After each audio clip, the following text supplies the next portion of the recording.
Faites bien de nous choisir pour vous informer. Tout de suite, le sommaire de cette édition. InfoCité, le journal de l'info de proximité sur la 95.2. Présentation, Fatou Diaby.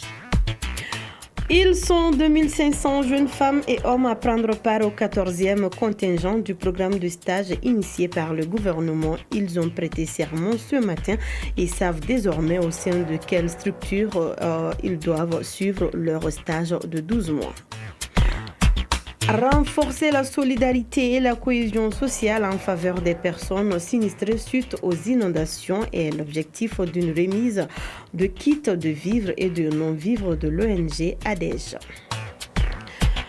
Ils sont destinés aux personnes atteintes de maladies incurables, notamment les soins palliatifs. Ces soins permettent d'amoindrir la souffrance des patients. Bien que les professionnels de la santé, tant bien que mal, font de leur mieux, force est de constater qu'il y a tout de même des failles. On en saura plus avec Omar Sissoko dans ce 12 heures.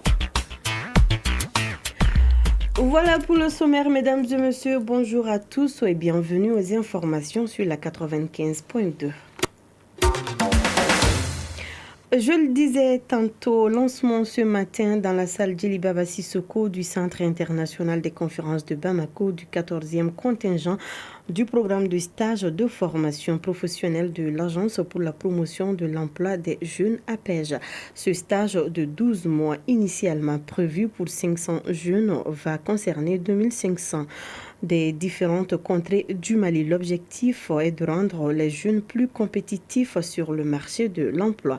La cérémonie était présidée par le Premier ministre, le général de division Abdoulaye Maïga, accompagné de plusieurs membres du gouvernement. L'événement a rassemblé également plusieurs acteurs du monde de l'emploi au Mali. Les autorités ont prodigué des conseils aux jeunes pour la réussite de leur stage. Plus de détails dans nos prochaines éditions. Et le foyer des jeunes de Sogonico vient de recevoir des kits de vivre et non-vivre. Le geste est de l'ONG ADEJ Mali, l'association pour le développement socio-économique et technologique de la jeunesse en partenariat avec le projet PAPZ-GIZ. GIZ plutôt. Cette remise va en faveur des bénéficiaires des formations du projet affectés par les inondations dans le district de Bamako en communes 5 et 6 et leur agglomération. Il vise à renforcer la solidarité et la cohésion sociale en faveur des personnes sinistrées, nous dit Mohamed Bari.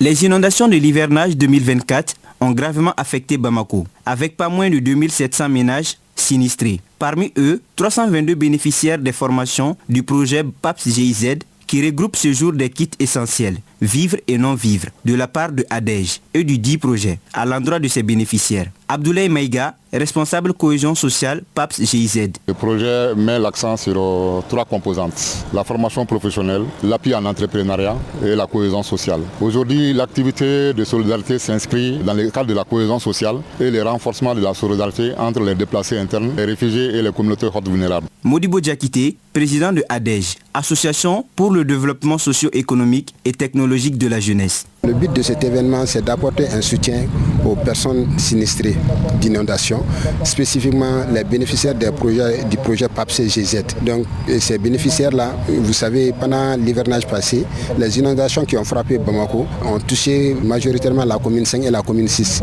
Donc nous, nos bénéficiaires de ces différentes formations qui ont été victimes d'inondations sont les bénéficiaires de cette activité de donation des vivres et de non-vivres. Le vivre est composé du lait, du sucre, de l'huile et du riz. Le non-vivre est composé du savon, de nattes, de couvertures et de moustiquaires. Les familles bénéficiaires se réjouissent de cette initiative et saluent la générosité des bienfaiteurs. Abdoulaye Bari, bénéficiaire.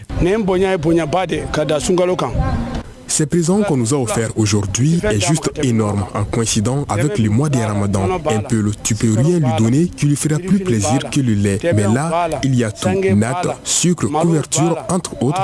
Vraiment, nous sommes contents car on est venu ici sans rien et grâce à Dieu et les bonnes personnes, on repart heureux.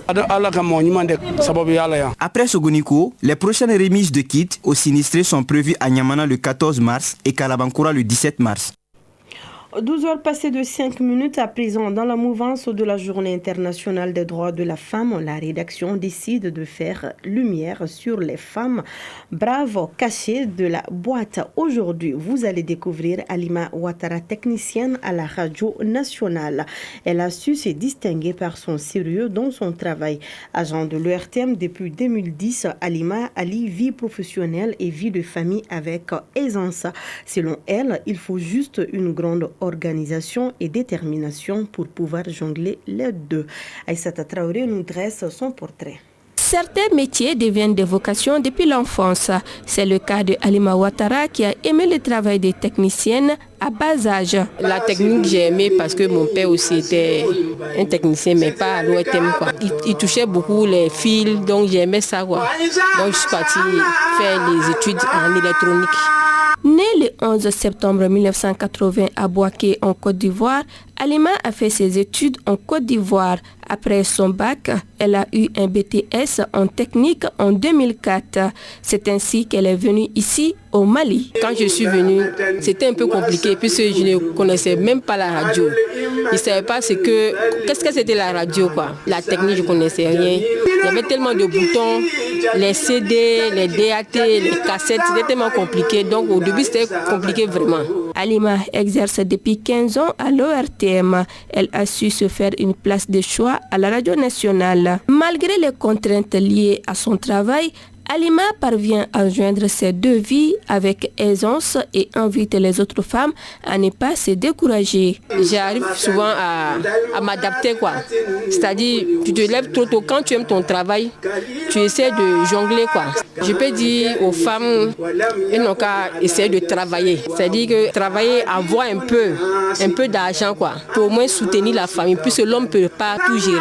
Halima est mariée et mère de 5 enfants. Elle compte s'investir encore plus dans son travail, en hommage à son père qui lui a donné l'amour de ce métier, un métier majoritairement exercé par des hommes. Eh bien, courage à ces braves dames de l'ombre. Vous aurez d'autres portraits durant le mois de mars ici à la chaîne 2. À présent, l'actualité internationale, juste après ça. À présent, le tour d'horizon de l'actualité internationale. 12 heures passées de 8 minutes, le développement de l'actualité, c'est avec vous, Aïssata Yanogo. Bonjour. Bonjour. Alors, je commence votre page. Le président béninois Patrice Talon a annoncé ce matin qu'il ne serait pas candidat à un 3e mandat présidentiel en 2026, tout en affirmant rester attentif quant au choix de son successeur. Une énième fois, je vous l'aurais dit, non, je ne serai pas candidat. J'ai moi-même renforcé la Constitution pour stipuler que nul ne pourra exercer plus de 2 mandats dans sa vie, a-t-il déclaré lors d'un entretien sur un média étranger. Et au Gabon, 13 candidats recalés déposent un recours à la Cour constitutionnelle. Aïssata. Effectivement, les candidats à l'élection présidentielle du 12 avril prochain, dont les dossiers ont été rejetés par le ministère de l'Intérieur, ont déposé un recours à la Cour constitutionnelle. Sur 19 recalés, 13 seulement ont introduit ce recours, 6 se sont désistés. La Cour constitutionnelle a seulement 8 jours pour rendre sa décision. Dans une semaine, la population saura s'il y aura de nouveaux candidats qui compléteront la liste de 4 premiers candidats validés par le ministère de l'Intérieur. Et pendant ce temps, au Soudan, le Conseil de sécurité de l'ONU pointe les violences sexuelles sur les enfants. Après 2 ans de conflit, le Soudan présente désormais la plus grande et la plus dévastatrice des crises humanitaires au monde. C'est ce que le Conseil de sécurité des Nations Unies a évoqué hier à New York. Plus de 30 millions de personnes auront besoin d'assistance humanitaire et la moitié d'entre eux sont des enfants. Selon l'ONU, ils sont menacés par la famine, les vagues de contagion de maladies infantiles et de plus en plus par les violences sexuelles des miliciens. Le milieu humanitaire dénonce par ailleurs que le conflit tombe dans l'oubli et que la communauté internationale ne se sente plus concernée. Selon les données, 221 cas de viol ont été recensés en 2024, mais une fraction de victimes au moins de 5 ans, 4 sont des bébés de moins d'1 an. Et au même moment, l'Italie fête les 12 ans de pontificat du pape François. Le pontife pape François, hospitalisé depuis le 14 février dernier à l'hôpital Gemelli de Rome, a fêté hier le 12e anniversaire de son pontificat.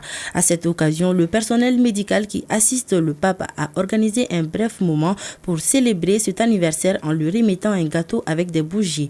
Dans l'après-midi, le pape a suivi les exercices spirituels de carême et a ensuite repris la thérapie respiratoire. Fatou Jabi, c'est tout ce qu'il fallait retenir de l'actualité internationale. Merci beaucoup Aïssata. On se dit à vendredi prochain, s'il plaît à Dieu. 12 heures passées de 11 minutes, retour à présent à la maison. Je l'annonçais au sommaire, il existe un procédé médical appelé soins palliatifs. Il est très généralement destiné aux personnes atteintes de maladies incurables. Les soins palliatifs arrivent en appoint pour aider les patients avec un pronostic vital engagé en amoindrissant leur souffrance. Au Mali, même si les professionnels de la santé font de leur mieux pour accompagner ces malades, force est de constater que des failles existent.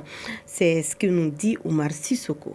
Les soins palliatifs accompagnent très souvent la souffrance physique et psychique des malades sur plusieurs aspects à travers une approche globale. Dr Bakari Tientiki Dambili, professeur titulaire de chirurgie générale au CHU Gabriel Touré. Les soins palliatifs, c'est une approche qui va permettre d'améliorer la qualité de vie des patients et surtout de leur famille pendant la fin de vie. Donc, il intègre un soulagement de la douleur et des autres symptômes, un accompagnement et surtout un soutien psychosocial et spirituel. Les soins palliatifs s'adressent à tout genre de patient qui est en phase terminale de sa maladie. Il s'agit beaucoup plus des cancers actuellement. En dehors des cancers, il y a toutes les maladies chroniques. C'est au médecin traitant de décider ou non d'enclencher les soins palliatifs. Et pour prendre cette décision extrêmement importante, le praticien se base sur plusieurs aspects. Pour enclencher les soins palliatifs, il faut avoir un diagnostic clair et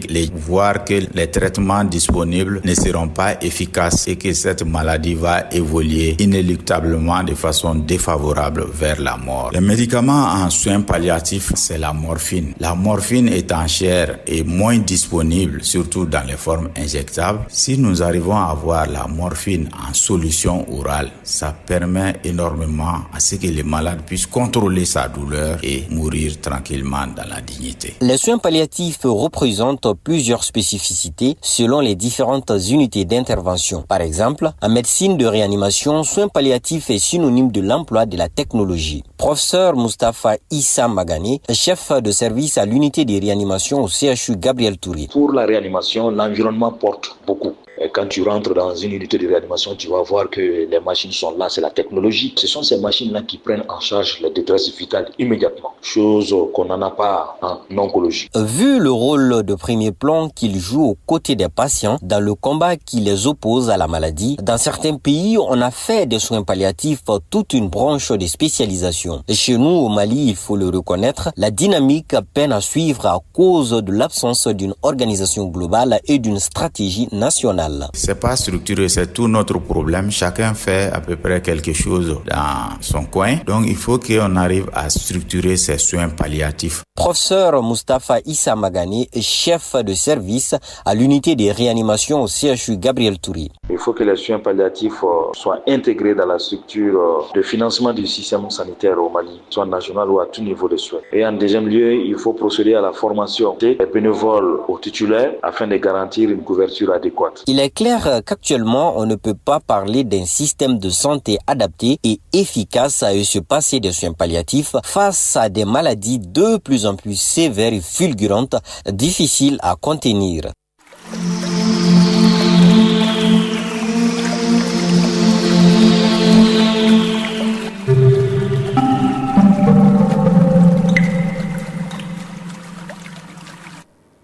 À 12 heures passées de 15 minutes, le thermomètre affiche sur Bamako environ 37 degrés Celsius. La maximale sera de 40 degrés Celsius. Le soleil, lui, finit sa course à 18 heures passées de 43 minutes. Et c'est la fin de cette édition que j'ai eu le plaisir de vous présenter. Je suis Fatou Djabi, mise en onde Malik Kansai, mise en ligne Sekou Traoré. Réalisation Assitan Djakité, Aïssata Touré, tout ceci sous l'œil vigilant de Nyanya Aliou Traoré et Jefa Diarra. Moi, je vous dis à très vite sur la FM leader de Bamako, mais d'ici là, prenez soin de vous car chaque heure de vie est une chance et chaque jour est une grâce. Que la grâce d'Allah soit avec nous. Excellente prière de vendredi à tous. Ne décrochez surtout pas le journal des sports. C'est tout de suite un duo de Moussa Diabaté et Bourima Diallo.